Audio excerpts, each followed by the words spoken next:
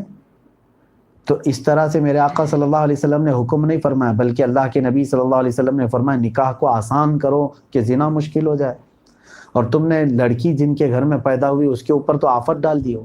اور اتنا ہی نہیں، شادی کرنے کے بعد کے بھی معاملات دیکھیں تو سب لڑکی کے گھر میں دولہا خرچہ کیا کرتا ہے؟ مرد ہو کر کے فقیر کی زندگی گزار رہا ہے، مرد ہے لیکن بھیک مانگ رہا ہے لڑکی سے۔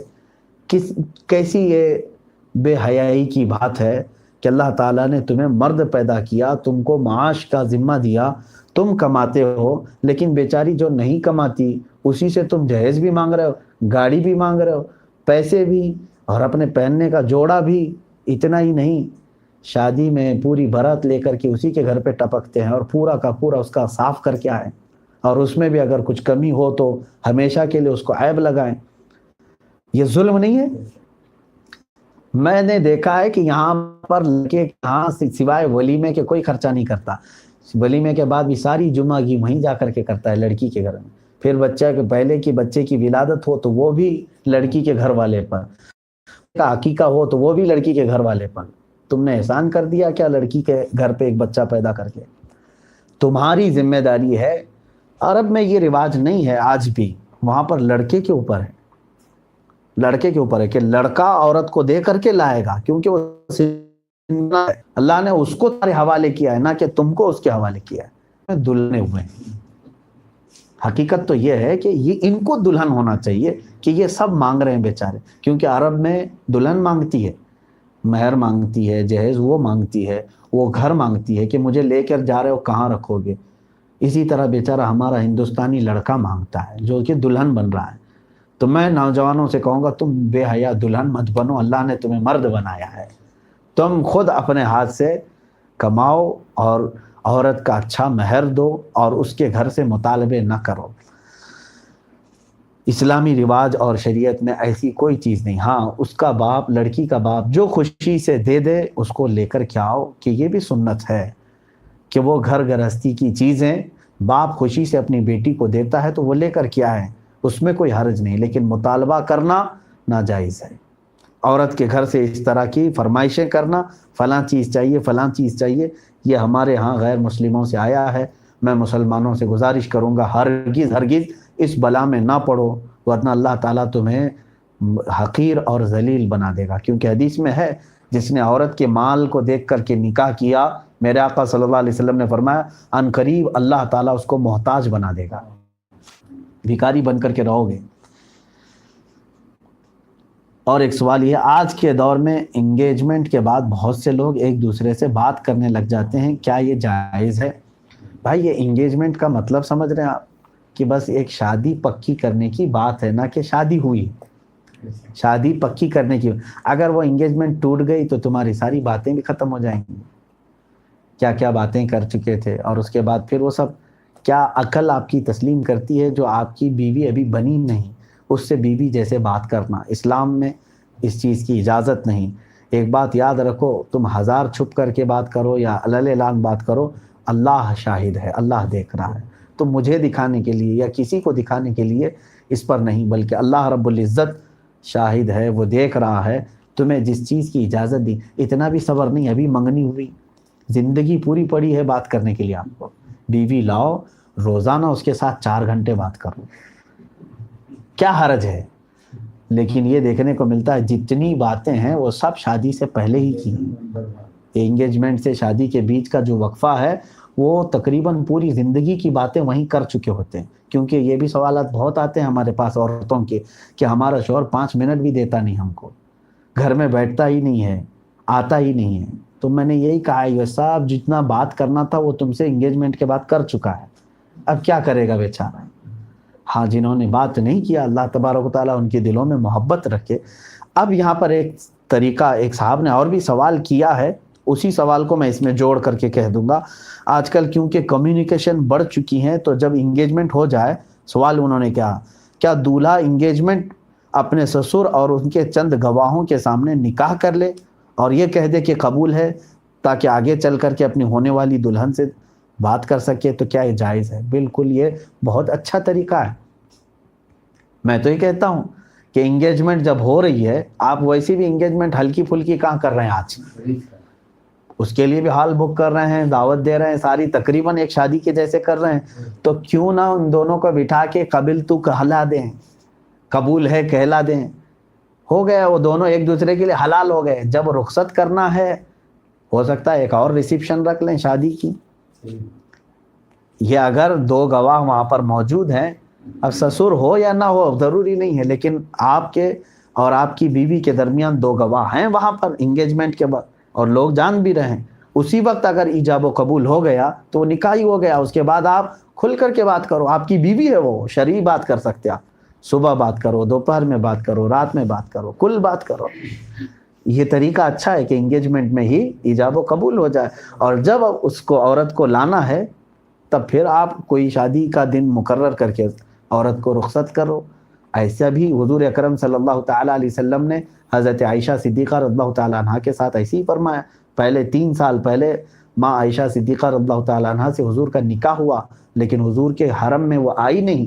3 سال کے بعد وہ رخصت ہو کر حضور صلی اللہ علیہ وسلم کے حرم میں تشریف لائیں. تو اس طرح بھی آپ چاہیں تو کر سکتے ہیں.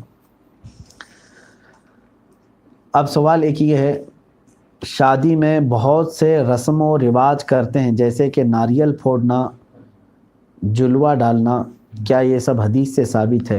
دیکھیں, ناریل بھی پھوڑو, انڈے بھی پھوڑو, جو کچھ بھی کرنا ہے آپ کو میں لمٹ آپ کو بتا دوں, کیونکہ شادی جو ہے یہ خوشی کا وقت ہوتا ہے. جیسے مہندی لگانا, ہلدی لگانا, یہ سب ہمارے یہاں کے رواج ہیں. یہ ضروری نہیں کہ پوری دنیا میں ہلدی لگ رہی ہوں, ہمارے علاقے میں ہوتی ہیں, ہندوستان میں پھیلی ہوئے ہیں. شریعت ایسی کسی بھی رسم کو منع نہیں کرتی جو قرآن و حدیث سے نہ ٹکرا رہی ہو. بات سمجھ میں آ رہی؟ خوشی آپ کے لیے جائز ہے, بس اتنا دیکھیں کہ شریعت کے خلاف کوئی چیز تو نہیں جا رہی. ہاں, ہلدی کھیلنے میں, آپ لیمو کھیلنے میں, کہیں لڑکیوں کے ساتھ عورتوں کے ساتھ بے تکلف ہو گئے, خلط ملط ہو گیا, ایک حرام کام آپ نے کیا, اور ایسا رسم جائز نہیں. باقی آپ سارے لوگ ہلدی ایک آپ کر رہے ہیں, وہاں ضیاء بھی نہ ہو. آپ اگر ہلدی چہرے وغیرہ پہ گورے ہونے کے لیے لگاتے ہیں تو خوب لگائیں, سارے ایک دوسرے کو لگا لیں. اس رسم میں کوئی وہ نہیں, شریعت اس کو منع نہیں کر رہی ہے. اسی طرح سے اب یہ جلوے کی بات ہے, جلوہ کیا چیز؟ وہی جو رخصتی کے وقت جو عورتیں گیت گاتی ہیں, یہی کوئی حرج نہیں. پہلے مجھے وہ شعر سننا پڑے گا کہ عورتیں گاتی کیا ہیں. مطلب اگر وہ کوئی کفریہ باتیں نہیں کہتی ہیں, حرام باتیں نہیں کہتی ہیں, تو خوب وہ گائیں, کوئی مسئلہ نہیں. کیونکہ عرب میں بھی رواج تھا کہ جب دلہنوں کو رخصت کیا جاتا تھا تو آس پڑوس کی جو سہیلیاں ہوتی تھیں وہ گنگناتی تھیں, اور حضور پاک صلی اللہ علیہ وسلم نے اس کی اجازت عطا فرمائی کیونکہ وہ خوشی کا دن ہے. بلکہ اللہ کے حبیب صلی اللہ علیہ وسلم نے فرمایا اعلنوا النکاح واضربوهن بالدفوف, نکاح کا اعلان کرو اور اس وقت جو ہے دف بجا کر کے آواز سے لوگوں کو بلاؤ. چھپ کر کے نکاح نہیں ہوتا, تو دف بجانے کی اجازت جب ہے تو یہ خوشی شریعت کی لمٹ میں ہے, شریعت کے حدود میں. تو میں نے ہر ایک, اب کیا کیا میں رسم و رواج آپ کو بتاؤں کہ بہت ساری جگہوں پر وہ ہے, یہ ہے, یہ ہے. ایک فارمولہ بتا دیا کہ کوئی ایسا رسم جس میں حرام کاری ہو رہی ہو اس سے بچیں, باقی کوئی بھی خوشی آپ کر سکتے ہو کریں. حرام کاری جیسے اجنبی مرد کا اجنبی عورتوں سے ایک دوسرے کو مل جانا, خلط ملط ہونا, ناچنا ڈانس کرنا, یا حرام چیزوں کی گنگنانا جیسے گانوں پر رقص ہوتا ہے, یہ تمام چیزیں اگر نہیں ہیں تو سارے رسم و رواج شادی میں جائز ہیں, کوئی حرج نہیں. اور سوال ہے, کیا نکاح کے لیے بنا داڑھی والا انسان کی گواہی لے سکتے ہیں؟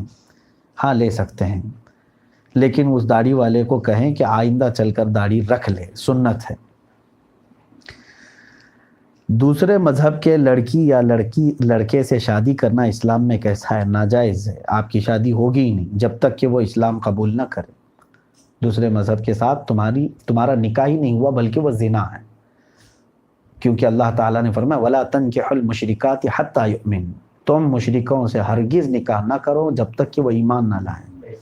اور اللہ نے فرمایا وَلَعَبْدٌ مُؤْمِنٌ خَيْرٌ مِّن مُشْرِكٍ، اگرچہ تم کو وَلَوْ أَعْجَبَكُمْ، اگرچہ تم کو کوئی کافر پسند آئے، لیکن اللہ فرماتا عبد مؤمن خیر، مومن بندہ سب سے تو بہتر ہے تمہارے لیے۔ وہ لڑکی کے لیے بھی فرمایا گیا، لڑکے کے لیے بھی، اور مومنہ عورت تمہارے لیے سب سے بہتر ہے۔ ہاں اگر کوئی اسلام میں آ چکے ہیں، جیسے بہت سارے لوگ یہ سمجھتے ہیں کہ یہ بھی ایک ثواب کا کام ہے، سارا ثواب کا کام کسی عورت کو نکاح کرنے میں ہی کچھ نوجوان سمجھتے ہیں کہ وہ تھی نان مسلم، میں نے اس کو اسلام قبول کروا دیا ہے، وہ مسلمان بنی ہے۔ میرے عزیزوں، صرف شادی کے لیے اگر کوئی اسلام آیا ہے تو وہ پتہ نہیں اسلام کب تک ٹھہرتا ہے۔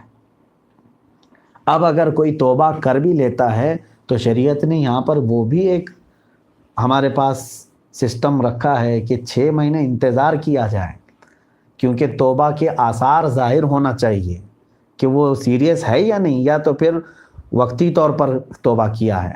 تو اگر کوئی اسلام بھی لایا ہے تو اس کو 6 مہینے انتظار کریں، اور چاہیں تو اس کے بعد نکاح کر لیں۔ سوال یہ ہے اگر دولہا جہیز نہ لے اور مہر بھی ایسا دے کہ ہونے والی زوجہ کو اتنے سورے یاد کروائے گا اور دلہن بھی اس چیز سے راضی ہے، تو ایسا مہر کیسے ادا کیا جائے؟ کیونکہ مہر شادی سے پہلے ادا کرنا ہوتا ہے۔ حدیث پاک میں اس کا ذکر تو ہے۔ حضور اکرم صلی اللہ علیہ وسلم کے پاس ایک خاتون آئی، یہ ابھی حدیث ہم نے ابھی پڑھی، انہوں نے کہا کہ میرا نکاح آپ چاہیں تو کر لیں۔ حضور صلی اللہ علیہ وسلم نے توجہ نہیں فرمائی۔ محفل میں بیٹھے ہوئے ایک صحابی تھے، انہوں نے کہا یا رسول اللہ صلی اللہ علیہ وسلم، اگر آپ رغبت نہیں رکھتے تو مجھے نکاح کروا دیں۔ اللہ کے حبیب صلی اللہ علیہ وسلم نے فرمایا ٹھیک ہے، تمہارے پاس کچھ مہر ہے دینے کے لیے؟ انہوں نے کہا میں غریب ہوں، کچھ بھی نہیں ہے۔ کہا جاؤ ایک انگوٹھی اگر مل جائے تم کو، لوہے کی انگوٹھی ہو تو لے آؤ، مہر میں کچھ تو دینا ہوگا۔ انہوں نے کہا میرے پاس لوہے کی انگوٹھی تک بھی نہیں۔ سب چلے گئے محفل میں۔